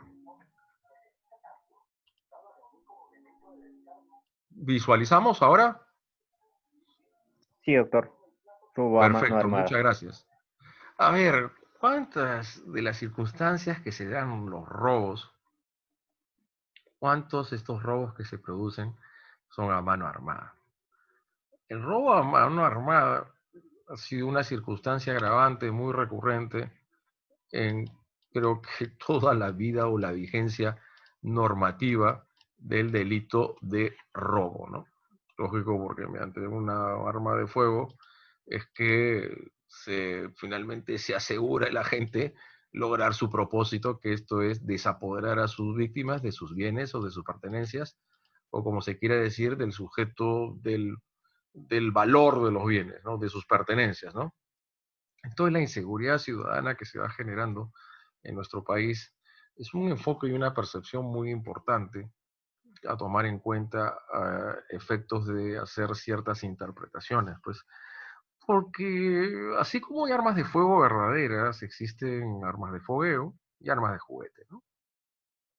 Entonces, si ustedes habrán advertido dentro de la doctrina de la jurisprudencia las diferencias entre un arma propia o impropia, ¿no? La propia es la que ha sido diseñada, fabricada para poder generar letalidad, para generar lesión o afectación a los bienes jurídicos más importantes de los ciudadanos, ¿no? Pero entonces la pregunta es si a veces los agentes del delito pueden valerse de armas no reales de fuego y con eso amenazar y generar esa debilitación, reducir al máximo a sus potenciales víctimas o sujetos pasivos del delito.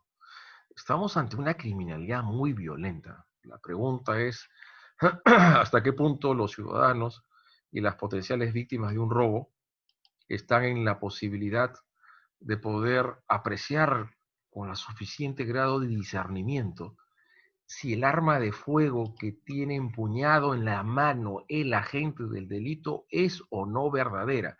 Dicho esto de otra manera, si realmente ese instrumento corpóreo, ese objeto que tiene en la mano el agente del delito, los va a poder o no utilizar en su contra, pero no como objeto contundente, sino para disparar y eliminar a una persona.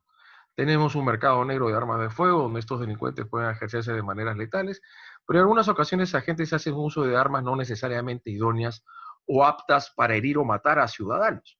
Utilizan, por tanto, armas de fogueo, inclusive armas de juguete.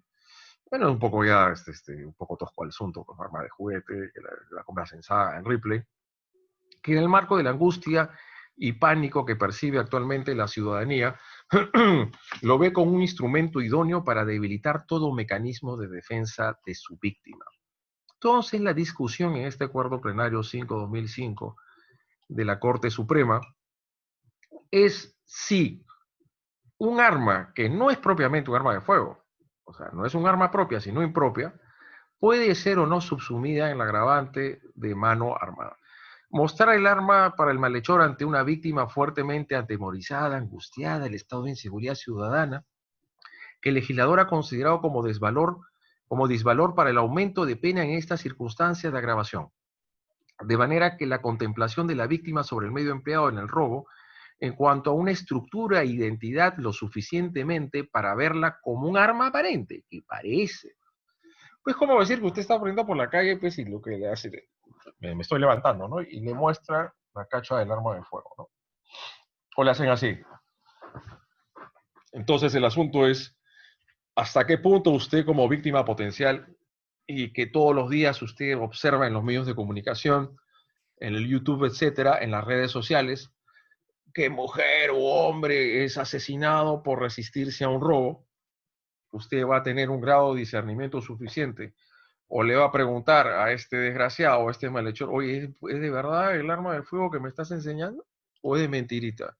A ver, ¿quieres que te haga una prueba? Ya, pues te voy a hacer una prueba, blum, y te meten un plomazo y te matan. Entonces, en la interpretación normativa correcta, tanto desde un plano dogmático como de política criminal, lo ha propuesto finalmente la Corte Suprema en el Acuerdo 5-2015 CIJ.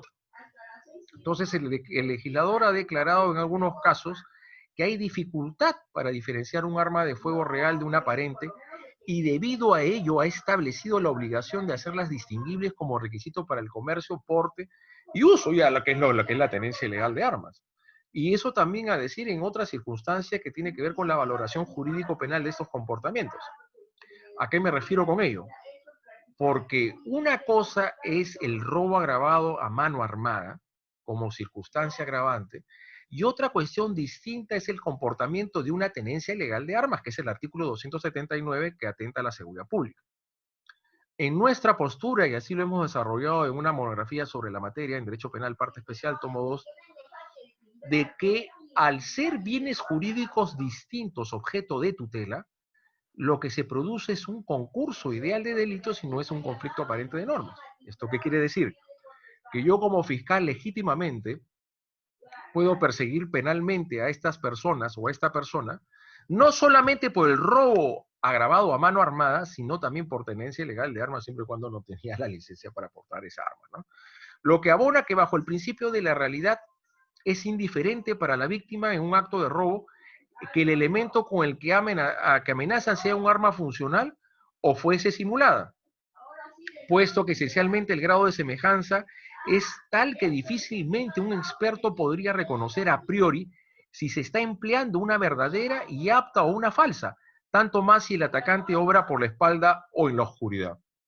Las circunstancias que se desarrollan estos actos violentos contra el patrimonio no le dan la posibilidad de un discernimiento y de un relajamiento suficiente a la víctima para poder finalmente definir si está un arma de fuego real o aparente, por el estado de inseguridad ciudadana que vivimos. Entonces ese contexto criminológico incide y abona fuertemente en un criterio de interpretación de que también puede ser subsumido como robo agravado a mano armada cuando sea un arma aparente.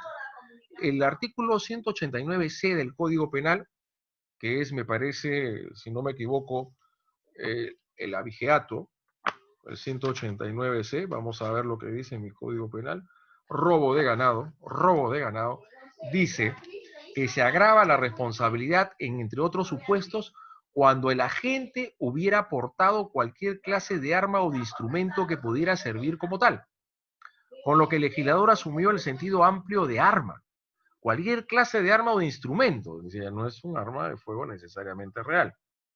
Y consideró la alevosía. La alevosía es la mayor facilidad de cometer el delito con mayor grado de indefensión de la víctima. Con sevicia también lo hablan a la alevosía. Que él sustrae el ganado valiéndose de tales elementos. Resultaría paradójico que se pudiera entender como arma en general o arma de fuego en particular únicamente el arma auténtica y funcional para el supuesto de asalto a personas para despojar a las víctimas de cualquier bien que no sea ganado. O sea, hace una interpretación sistemática como el 189C, y creo que dentro de la legislación o la interpretación histórica cambia totalmente, y esa interpretación histórica cambia a la luz, obviamente, de las circunstancias criminológicas que rodean nuestras sociedades ante tanta violencia e inseguridad ciudadana, donde, como lo dije al principio de esta exposición, pues algunas personas estarán totalmente dispuestas a matar a una persona con tal de obtener una puñada de monedas. Pero cuando se configurase un supuesto de abigeato, se tuviera que entender que cualquier instrumento que pudiera servir como arma útil para configurar la alevosía de la gente deberá ser considerado como tal y calificar la conducta como delito agravado. Se generaría así un doble estándar de aplicación de la propia ley en materia de robo, diferenciada sin motivo atendible por la naturaleza del bien material sustraído, el objeto material del delito. No olvidemos, una cosa es el objeto material del delito y otro es el medio empleado. En el robo, los medios comisivos es la violencia y la amenaza, la vis absoluta y la vis compulsiva. Pero el objeto material del delito es el bien mueble. Se generaría, por lo tanto, una interpretación de una protección especial al patrimonio ganadero, diferente al que corresponde a la persona de cualquier edad o condición que no lo es. Esta especial facilidad para la perpetración y aseguramiento de impunidad con que se reviste quien utilice el arma, aun cuando ésta no sea apta para disparar por deterioro, falsedad, sea simulada o de juguete, generará un ámbito de diferencia con el delito de robo simple en el cual el sujeto pasivo puede ejercer efectivamente resistencia ante un riesgo que no tiene la misma magnitud de la amenaza que cuando se porta un arma. La facilidad de debilitar los mecanismos de defensa de la víctima ante la utilización de un arma. Pero obviamente cuando ya es evidente, es grosera finalmente la falsificación del arma. Cuando se nota leguas que se trata de un arma de juguete, estamos ante un delito imposible. Pero otra cosa es cuestión que en esa arma de juguete pueda ser utilizado por el autor como un objeto contundente para cometer el delito de robo. ¿Ok? Por tanto, el sentido interpretativo del término arma no armada como agravante del 189.3 del Código Penal en relación a las armas en general y las armas de fuego en particular, abarca las de fuego inoperativas, aparentes, las armas de utilería, las juguetes con forma de arma, las réplicas de arma o cualquier elemento, uy, ahí se me fue finalmente un poco, auténtico funcional para el supuesto de asalto a las personas para despojar a las víctimas de cualquier bien que no sea ganado, o de cualquier edad o condición que no lo es. Entonces la dificultad, finalmente, la interpretación, lo que estábamos hablando finalmente, de distinguir las auténticas, produzcan los mismos efectos disuasivos de la autodefensa, activa en la víctima ante la alevosía con que obra el agente delictivo. Y vuelvo a reiterar algo importante. El uso de arma de fuego, la utilización también puede ser subsumido en la tenencia. Y esa es mi posición, obviamente. Ustedes, pues, pueden advertir otras posturas en que para algunos, diría, yo no estoy de acuerdo, porque ahí no hay una relación de subsunción. ¿Cómo distingo yo un concurso de delitos de un conflicto aparente de normas? Cuando esa conducta, esa acción o omisión vulnera varios bienes jurídicos a la vez, es un concurso ideal de delitos. Dicho esto, en esta situación de criminalidad, de violencia familiar y violencia de género, cuando el agente del delito vuelve a afectar a la víctima, una afectación psicológica, psíquica, cognitiva o conductual, en el marco de haber contravenido una medida de protección. La medida de protección no te acercas a la víctima, hace todo lo contrario y se acerca. Y el legislador, en una reforma del 2018, significó una circunstancia agravante del delito de desobediencia o resistencia a la autoridad cuando el agente finalmente vulnera una medida de protección que ha sido adoptada por la autoridad judicial competente. Ustedes lo ven eso en el delito de desobediencia y resistencia a la autoridad. Es el mismo bien jurídico que se tutela el de desobediencia y resistencia a la autoridad con el delito de lesiones intrafamiliares. No, pues, no es el mismo delito, no es el mismo bien jurídico. Lo que se tutela es el principio de autoridad, el acatamiento a las disposiciones emitidas por una autoridad, decisiones emitidas por una autoridad. Y en el otro lo que se está vulnerando es la integridad física, emotiva, emocional de la víctima. Por lo tanto, resulta muy importante, mis estimados amigos, y vamos casi culminando para dejar a las preguntas, que tenemos que entender, y en estos delitos contra el patrimonio, cuál es el bien jurídico que ha sido afectado. Si directamente lo que se afecta es la vida o la integridad física de una persona, será lesiones o será asesinato. Y si luego de matarla, finalmente se apropia de sus bienes, es un robo para facilitar otro delito. Y el otro delito es, obviamente, el delito de hurto. Como bien lo dijo la doctora Juana, no se puede realizar violencia o amenaza sobre un cadáver. Definitivamente no. De hecho, que las reformas normativas que se han producido en los últimos años en el Perú ha significado incrementar las penalidades de manera significativa, que llegamos a la pena de cadena perpetua a través de la fórmula de la preterintencionalidad. Y la preterintencionalidad es la tentativa de un delito doloso de lesión en concurso por un delito culposo por el resultado. Tenemos que hacer uso, estimados amigos, del principio de culpabilidad. Dolo culpa o preterintencionalidad, que es una mixtura, tentativa de delito doloso de lesión en concurso con un delito culposo por el resultado. Entonces, creo que... A ver, Juanita, doctora Juana, por favor, ¿le escuchamos? Ahora escucho mejor. ¿Le escuchamos? Y las otras dos personas, tal vez creo que hay 2 o 3 personas más que han levantado la mano, por favor. ¿Me escucha, doctor? Por supuesto que te escucho, gracias. Gracias por intervenir. Una pregunta, ¿qué pasa cuando hay un hecho de robo grabado, pero resulta pues que el autor es detenido y luego de las investigaciones del caso resulta que el arma no es un arma de fuego, es un arma de juguete o un arma que no lesiona a nadie, Es ¿no? un arma real, es un arma aparente. Exacto. Uh-huh. ¿Cómo tendríamos que calificar ahí el delito? Conforme la percepción de la víctima, conforme la percepción, eso es lo que dice la Corte Suprema, no es la postura de la Corte Suprema. Si a modo de vista y paciencia de la víctima, la nocturnidad y la forma de la clandestinidad, cómo se ejecutan estos robos, esa arma se hacía aparecer como una real, se aplica el agravante. Esa es la postura de la Corte Suprema, que puede resultar siendo rebatible y discutible, obviamente. Uno diría, no, que tiene que ser arma de todas maneras idónea y objetivamente apta para poder generar estragos y afectar la vida y la salud de una persona, lo que no puede ser un arma aparente.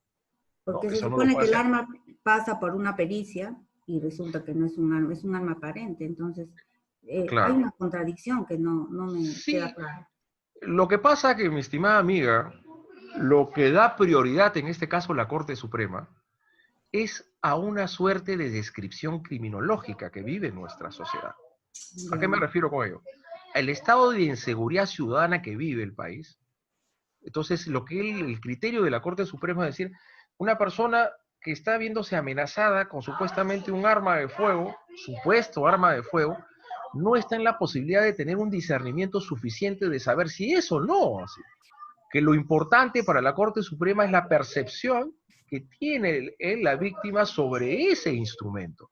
Y si la víctima lo percibe como un arma real, para la Corte Suprema se configura igual agravante, ¿no? Pero eso no sería, obviamente es discutible, ¿no? No estaríamos yendo contra el principio de legalidad, porque ahí habla pues, de un arma de fuego, ¿no? Dice a mano armada, literalmente el 189 no dice que sea arma real, de fuego real, a mano armada, dice. Y claro, hace la interpretación sistemática con el delito de robo de ganado. La dogmática, y seguramente tú habrías revisado alguna literatura, era siempre la posición que ese arma tendría que ser real y objetivamente idónea para poder subsumirse en la agravante a mano armada. ¿Qué es lo que ha considerado la Corte Suprema para dar ese criterio interpretativo? La descripción criminológica de inseguridad ciudadana. A veces eso es lo que pende, y también creo que ese ha sido finalmente el criterio que ha imperado en el acuerdo plenario de la Corte Suprema 3 de 2010, creo, sobre el hurto agravado, en el sentido de decir que no es necesario que la cuantía del objeto material del delito sea superar una remuneración mínima vital. Porque, vuelvo a reiterar, el delito de hurto es uniofensivo, es un delito uniofensivo. En cambio, el robo es pluriofensivo, así también como la extorsión. A veces creo que los criterios interpretativos se dejan discurrir por conceptos o por criterios o con culturas criminológicas en los cuales la gente siempre está escuchando, o mejor dicho, está queriendo tener como respuestas criterios que sean más enérgicos en la aplicación de los tipos penales, ¿no?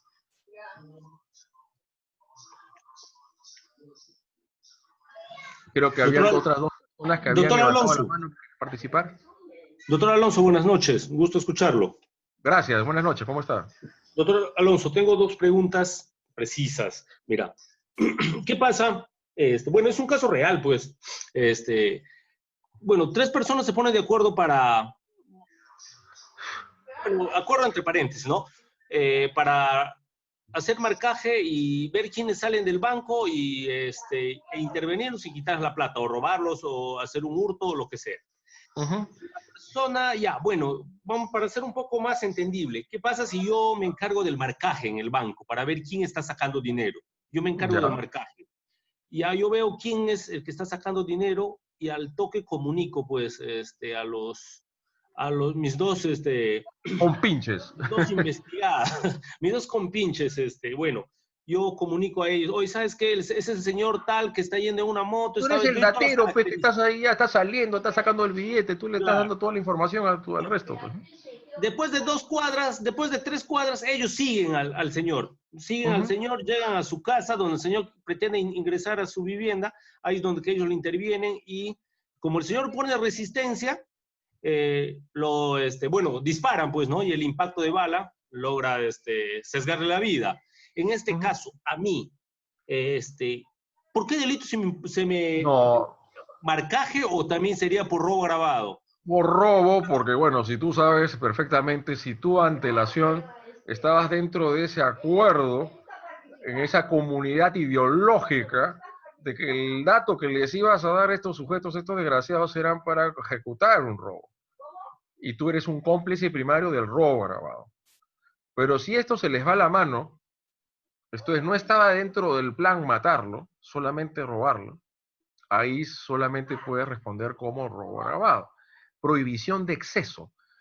Pero ahí hizo que tomarlo piano, piano, muy, muy fino, en el sentido de que hay un proceso de adaptabilidad. Si tú ya sabías perfectamente que estas personas son proclives a matar personas, a sus víctimas, que se resisten al robo, tú también vas a asumir complicidad sobre ese delito. Y ya no es el robo agravado seguido de muerte, sino es un asesinato. O sea, todo dependerá de los grados y circunstancias y factores que rodean el hecho. Y que si tú ahí, como se habla en la doctrina, de un proceso de adaptabilidad a un plan común preconcebido, estás actuando con información que le das a personas que están dispuestas a cualquier cosa con tal de obtener su ilícito propósito, ahí sí responde. Pero si estaba todo marcado única y estrictamente para un robo, no puedes tú responder por el exceso. Eso se llama, mi estimado amigo, prohibición de exceso. Tú no puedes responder por lo que va más allá, los actores o los ejecutores del delito, sea cuando eres cómplice o cuando eres instigador. No, ok, perfecto. Doctor, ahora otra pregunta precisa. ¿Qué pasa? Bueno, también tengo un caso donde dos chicos, pues, 19 años, estaban libando licor. Y por, bueno, el éxtasis de licor, pues, como no tenían plata, bueno, se dirigen hacia la bodega a fiar, pues, más licor. Pero, sin embargo, en el trayecto encuentran a una menor que estaba yendo caminando, hablando por un celular. Uh -huh. Ellos se acercan a la menor, uno trata de quitarlo, pero la menor no se deja, pues, no se deja y bueno, uno logra quitarle el celular y empieza a correr. No logra quitarle el celular, sino, o sea, hace la intención, pretende quitar el celular, la menor no se deja, pero como salen unos vecinos y empiezan a disparar porque se percatan del hecho, la menor trata de cogerlo a uno. Y en ese que trata de cogerlo del polo, el otro empieza a correr y la menor se cae. La menor pues tiene una pequeña lesión en el codo que es de 2 por 4.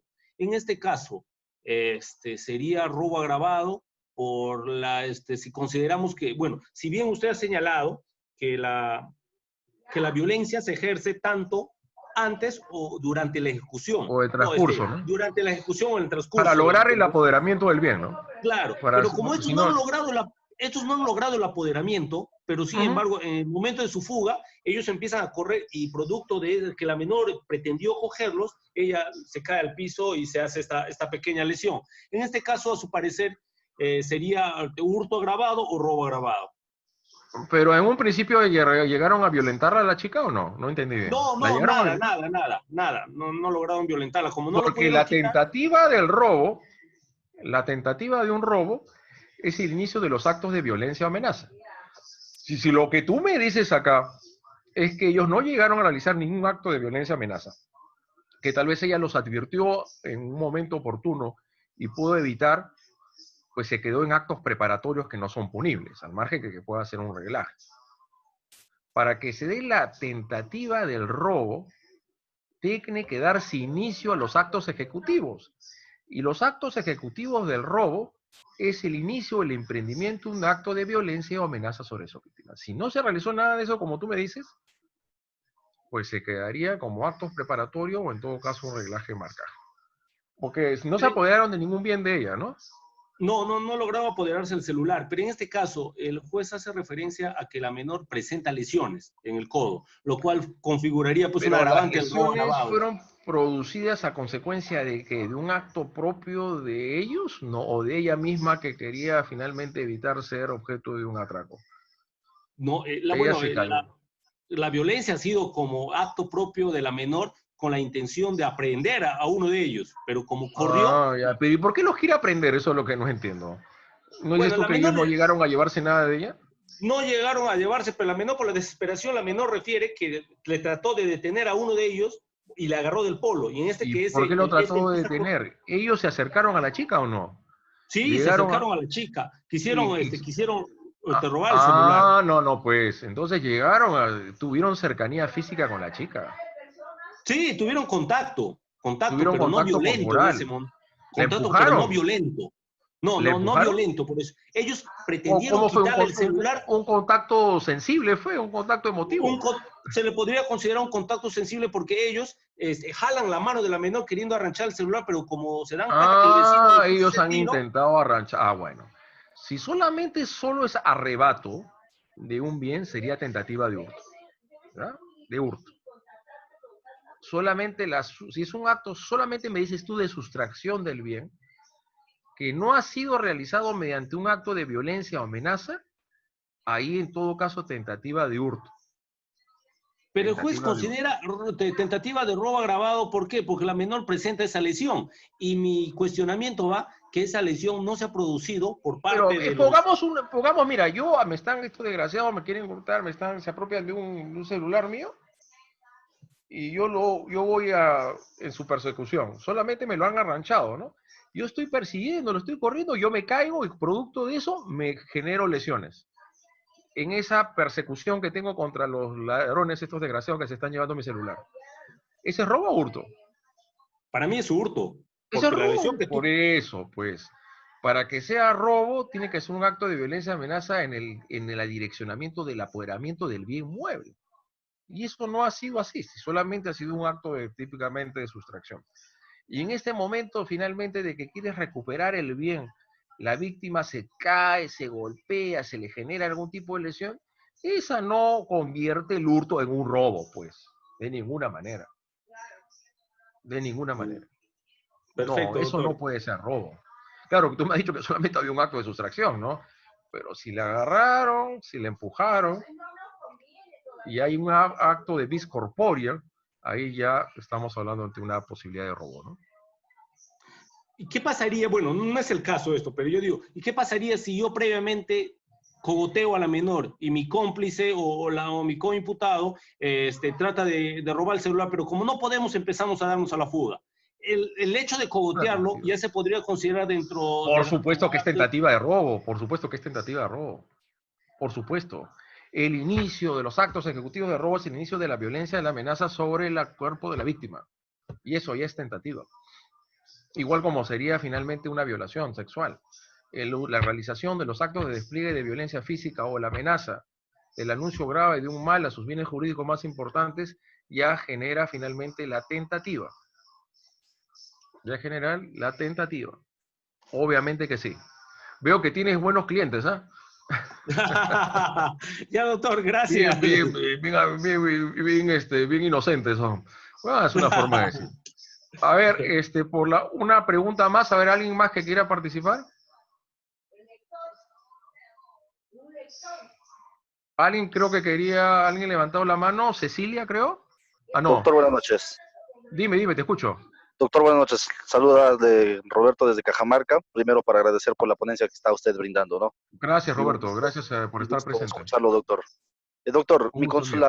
mi intervención es la siguiente. Va caminando por cierta calle,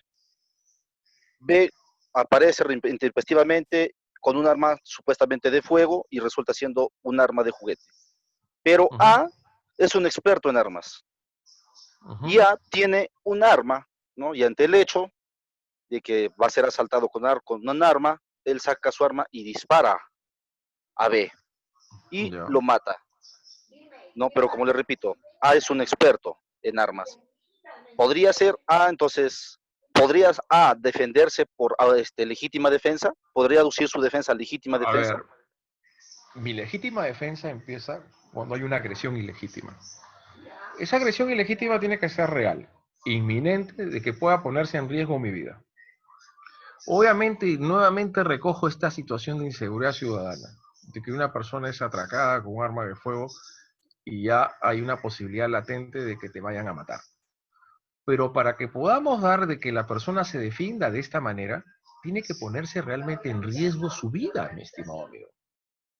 ¿Ha habido un acto de amenaza propiamente de su vida en este caso? Claro, como le repito, o sea, poniendo el ejemplo, ¿no? A va transitando la vía pública, B Ujú. aparece para asaltarlo y amenaza con un arma con una Ah, ya presunta lo arma están de fuego. amenazando. Claro. Claro, amenaza. Entonces, A saca su arma, pero como le repito, él es experto en armas y puede reconocer, ¿no? O sea, podría reconocer de repente que es un arma de juguete. Y A dispara, ¿no? Contra Ay, contra su agresor y lo mata. entonces hay que ver la percepción, pues, si para este señor era claro que no era un arma de fuego, sino de juguete, ahí sí podemos estar ante una legítima defensa imperfecta o un exceso en la legítima defensa, ¿no? Porque tú me estás dando ciertas características de la persona que está asumiendo su defensa. Y Claro, él claramente está observando que no se trata de un arma real. A menos que obviamente tú percibas que con ese arma aparente también lo puede utilizar con un objeto contundente. Y otra cuestión a decir es que la persona que ejerce su defensa no necesariamente vas a tirar a matar, sino tirar finalmente a neutralizar a la pierna o al brazo, qué sé yo, de la persona. Pero claro que estamos ante estados de percepción de inseguridad tan agudas, la temeridad que existe, el temor, disculpen, y la angustia de saber que te pueden matar, que obviamente no te dan esa posibilidad de discernimiento real inminente para decir voy a disparar al aire o solamente le voy a disparar a la pierna, ¿no? Sería una legítima defensa. Pero vuelvo a reiterar, la problemática podría suscitarse en el sentido de que la persona que está ejerciendo su defensa sabe perfectamente que se trata de un arma aparente y no un arma real. O sea, sabe una persona que con un arma aparente no te pueden matar. Otra cuestión es que con ese arma aparente lo van a utilizar con un objeto contundente. No sé si entiendes más o menos mi postura. sí, claro, dependería en todo caso, como usted establece, de la percepción De la del percepción que sujeto activo, tiene. del sujeto pasivo, Lógico. perdón. Y algo muy importante, en la legítima defensa tú no tienes que, para reaccionar o defenderte, no tienes que esperar que el agresor realice la acción violenta. Basta que ya si tú percibas que ya la va a realizar. Tú no vas a esperar que la persona dispare el arma de fuego para defenderte. Eso no es así. No hay que esperar que se ejecuta o que se concretice o materializa la agresión ilegítima para que la persona pueda defenderse. Bueno, estimados amigos, ya hemos llegado un poco ya al tiempo. Bueno, no sé, Manuel, ya ahora sí sería la última, por favor, consulta. Manuel, ¿te escuchamos?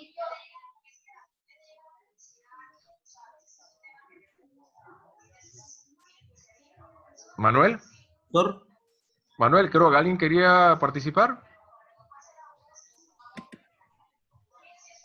¿No? Una persona que levantó la mano, Manuel, no recuerdo su apellido. ¿No? ¿Nada? Bueno, en todo caso, no me queda más que agradecer a Cefocap de haberme permitido hoy, como pasa el tiempo, ¿no? 11 de julio del 2020. Increíble, ya estamos a 4 meses que se inició esto, Dios mediante estas cosas, este tema se pueda controlar en los próximos semanas o meses. Bueno, la situación es terrible en el Perú. Pero bueno, al margen de eso, estamos aprovechando positivamente en estas capacitaciones sobre los diversos criterios o puntos de vista y temáticas del derecho penal, procesal penal, ejecución penal. Entonces espero, en la medida de lo posible, que lo que se ha dicho acá pueda haber contribuido a fortalecer su espectro y su bagaje cognitivo en materia de derecho penal parte especial. Pero no se olviden que para interpretar correctamente la parte especial del derecho penal hay que manejar la parte general. Y fíjense que todas estas acuerdos, mejor dicho, reformas normativas que se han producido en la parte especial y gravitan de manera notable e incidente en finalmente la interpretación que tenemos que hacer en los tipos penales de la parte especial. Entonces, muchas gracias. Ha sido un gusto. Les mando un fuerte abrazo de acá desde la ciudad de Lima. Espero verlos nuevamente. Cuídense mucho. Que tengan un bonito fin de semana. No salgan mucho. Tampoco ya no se puede salir.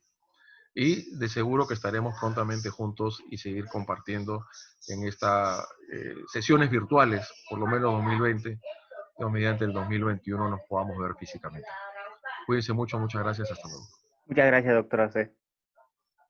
Muchas gracias, cuídense mucho, hasta luego. Un gusto Lucía, Díaz, Walter, a todos aquellos que estoy viendo por acá, Karen. Cuídense mucho, gracias por todo.